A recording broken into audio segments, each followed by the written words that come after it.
여러분들 안녕하십니까. 매주 월요일은 조철 박사의 통통통 시간입니다. 자, 이번 시간의 테마는요 이렇게 잡았습니다. 라스트 마일 딜리버리가 지금 최종적으로 대경쟁 구도에 들어섰습니다. 그래서 라스트 마일 딜리버리 흐름과 중요성, 한번 제가 지금까지 글로벌 시장에서 제조, 유통, 물류, 온라인까지 관련하면서요 한번 종합적으로 이 포인트만 한번 정리했으니까 여러분들 이거 참고로 잘 들어두시기 바랍니다. 여러분들 첫 번째, 라스트 마일의 흐름에 대해서 한번 좀 설명해 보겠습니다. 자, 이제 우리가 보면요, 라스트냐 퍼스트냐 이런 얘기를 많이 합니다. 근데 이제 퍼스트는 첫 번째죠. 라스트는 마지막입니다. 그러면 제조업에서 상품을 만들어서 광고를 해서 프로모션을 하든 간에 물건을 팔아야 되는데요. 물건을 팔려면 물건을 보관을 해야 됩니다. 그래서 보관하는 장소, 물류센터입니다. 옛날에 창고라고 그랬죠. 그럼 창고나 물류센터에 보관하는 첫 번째 스텝을 우리는 퍼스트 마일이라고 그러고요. 이게 이제 최종 고객, 마지막에 이제 말하면은 우리 카메라 찍어주는 박PD님이나 아니면 여러분들이 네이버나 쿠팡이나 관련돼서 주문하면 여러분들이 주문한 마지막 종착 장소, 그걸 갖다 도착 지점의 끝을 갖다 우리는 라스트 마일이라고 합니다. 이거는 한 10년, 20년 전에 벌써 2000년대 들어와서 미국, 일본에서 벌써 진행 중에 있었습니다. 왜냐하면 온디맨드 시대의 흐름이니까요. 그래서 이제 상품이 퍼스트, 라스트, 어떻게 보면 제조업 입장에서는 물류센터에 물건을 넣은 게 라스트 마일이 될 수 있겠죠. 그렇지만 이제 유통 과정에서 이 부분이 분류가 되고 있습니다. 그러면 이제 물류할 때 가장 중요한 거는 물류센터에 물건이 들어와서 로케이션 관리를 잘해서 잘 보관해서 주문이 들어오면 빠르게 출고해서 나간 물건은 또 이제 배송을 해갖고 도착 지점까지 빠른 배송을 하는 게 너무 중요하거든요. 그래서 최근에 여러분들 방송에서 많이 보셨을 거예요. 물류센터를 갖다 충실하게 하는 풀필멘트 센터. 도심에 가까이 근접해 있는 거를 마이크로 풀필멘트 센터라고 하고요. 거기하고 연계돼서 빨리 배송하는 것을 라스트 마일이라고 합니다. 근데 이제 라스트 마일은 최근에 배달앱 시장도 계속 뛰어들어서 이 시장 계속 격전지가 되고 있습니다. 그래서 여러분들 여기서 포인트는요, 퍼스트 마일과 라스트 마일 이 두 개가 있다는 거 한번 참고하시기 바랍니다. 그럼 이제 출발지가 있으면요, 저는 한번 이렇게 하겠습니다. 출발지가 있으면 우리 이제 목표점이 있어서 도착을 해야 되는데, 한번 생각해 봅시다. 박PD님, 물건이 이제 주문한 게 왔는데 제일 힘든 게 그거라고 하더라고요. 내가 주문하지 않은 상품, 다른 상품이 왔어요. 그거 반품하기 힘들죠. 네. 근데 이게 상온 상품이 괜찮아요. 물건이 썩든가 상하지가 않으니까. 근데 식품이라든가 이런 게 이제 배송지가 잘못돼 갖고 당겨온 거예요. 그러면 주소 확인하고 본인 확인해서 열어보겠지만 어느 사람은 또 급해서 또 여는 사람 있잖아요. 네. 가장 중요한 거는 반품 문제라든가, 그러니까 고객의 응대 서비스에 대한 이 부분이 앞으로 점점 중요하기 때문에 여러분들 이렇게 봅시다. 라스트 마일 딜리버리에서 우리 집 앞에까지 아니면 사무실까지 최종 목적지까지 오는데 가장 중요한 건 첫째, 안전하게 와야 되는 게 중요하고요. 그 다음에 우리가 편리하니까 편리하게 도착해야 되고, 또 신속하게 와야 되고, 또 정확하게 해야 되고. 그래서 이제 이런 부분이 다 어느 정도 만족되면은 제가 보니까 지금 큰 온라인이나 이렇게 유통기업들에서 가장 중요한 거는 고객 관리가 너무 중요하거든요. 그래서 이제 고객 입장에서는 첫째, 고객 만족을 해야 됩니다. 그래서 우리가 이제 CS라고 그러는데, 고객 만족을 못한, 어때요? 고객들은 클레임 막 댓글 다는 사람도 있을 거고, 아니면 여기 마음에 안 들어가면 딴 쪽으로 이제 옮기는 사람들도 있을 거고, 이제 불만이 많다 보면 이제 이탈해갖고 그냥 주변 사람한테 또 여기는 쓰지 말라고 또 하는 사람도 있을 거고. 그래서 이제 물건이 도착 지점까지 갈 때 라스트 마일 딜리버리도 참 프렌들리하게 친절하게 잘 해야 돼요. 근데 아직까지 우리나라는 던지고 하죠. 그래도 던져도 이상이 없으냐 괜찮지만은 요게 아마 전 이렇게 보습니다. 아마 올해까지 이제 위드 코로나가 좀 진행하고 있으니까 내년대도 후년대도 계속 던지면은 이건 당연한 게 아니라 되게 기분 나빠할 거예요. 그래서 이제 지금이야 그러려니 하지만은 세상의 변화, 앞으로 고객 만족이라든가 라스트 마일 딜리버리 상품 정확하게 그래도 이렇게 물건을 좀 쌓아놓고 가야 되는 게 중요할 것 같습니다. 그러면 이제 여기에서 지금 다음 단계로 중요한 게 뭐냐면 고객 만족 다음에 고객을 감동시켜야 돼요. 그렇죠? 고객을 감동시킨 사람은 충성 고객이 돼갖고요. 그 자기가 이제 오피니언 리더가면 자기 관련된 사람들한테 계속 어디 써보라고 그러잖아요. 그래서 이제 이 부분의 전파 속도, 이 부분이 제가 볼 때는 라스트 마일 딜리버리의 가장 중요한 생명선이 아닌가 보고 있습니다. 그러면 왜 라스트 마일 딜리버리, 라스트 마일이 중요해졌을까요? 제가 한번 이거 한번 저희 경험상 정해보겠습니다.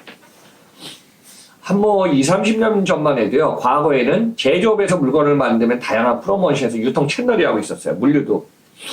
제조업, 도매업, 소매업, 고객. 아니면 이제 국경 간의 전자상거래 같은 경우는 채널이 간소화되다 직접 해외에서 직구 물건을 주문하면 우리 앞에가 중간에 이제 채널이 간소화 됐겠죠. 근데 이제 이런 부분이 제조업에서 유통업으로 갈 때는 여러분 생각해 보십시오. 공장에서 만들어서 기본 단위가 뭐예요? 상품을 하면은 박스로 나와서 그걸 그 팔레트에다가 1톤 미만까지 팔레트에 이제 실어서 랩핑을 해서 그게 어디로 가요? 또 컨테이너 실어서 아니면은 11톤 차량, 25톤 윙바디 차량을 넣어서 이게 이제 어떤 거점 간의 이동이 됩니다. 근데 이게 뭐 2010년 이후에 이 상품들이 어떻게 변했냐면은 대량 생산, 대량 소비 이게 어떻게 다 품종 소량으로 바뀌어요.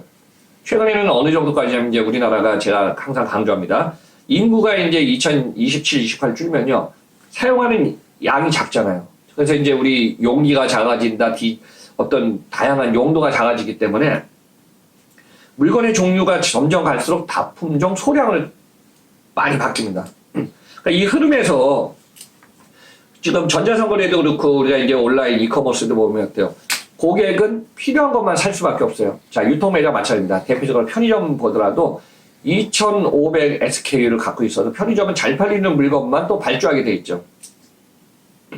그러면 그때그때 발주하기 때문에 어떤 백야드의 공간을 많이 갖고 있지 않으면서 팔리는 물건을 발주해서 하루에 2번 올 정도로 하니까 주문량만 도착하는 세상이 됩니다. 그러면 어때요? 그만큼 발주해서 도착하는 속도전의 싸움이 전 될 것 같아요. 그래서 여기서 이렇게 보겠습니다. 앞으로 풀필멘트 라스트 마일과 연계된 서비스는 회전율이 높아진다. 또는 물류센터의 보관 효율이 증가하고 최적화되는 흐름을 계속 갈 것 같아요. 그래서 어떻게 보면은 장기 보관보다는 빠른 출고가 중심이 돼갖고요. 우리가 이제 안전하고 확실한 주문 상품 중심으로 재고량 확보가 중요한 흐름으로 좀 갈 것 같습니다. 그러면 여기에 대해서 이제 바뀌는 것이 뭐냐면은, 자, 물류센터, 풀필멘트 센터의 재고 일수도, 적정 재고 일수도 짧아질 거고요. 또 배송의 리드 타임도 짧아집니다. 여러분 한번 생각해 봅시다. 진짜 뭐, 과거에 주문하면은 당연히 다음날 왔어요. 아마 우리 박수님도 택배뿐만 아니라 유통상품 주문하면 무조건, 자, 오늘 주문해서 빠르면 내일 오지 않나요? 거의 내일 오죠. 한 빠른 거는 다음날 아니면 당일 배송도 있더라고요. 그렇죠. 자, 제가 이겁니다. 배송의 리드 타임, 라스트 마일 딜리버리가 짧아지다니까요. 이렇게 했습니다.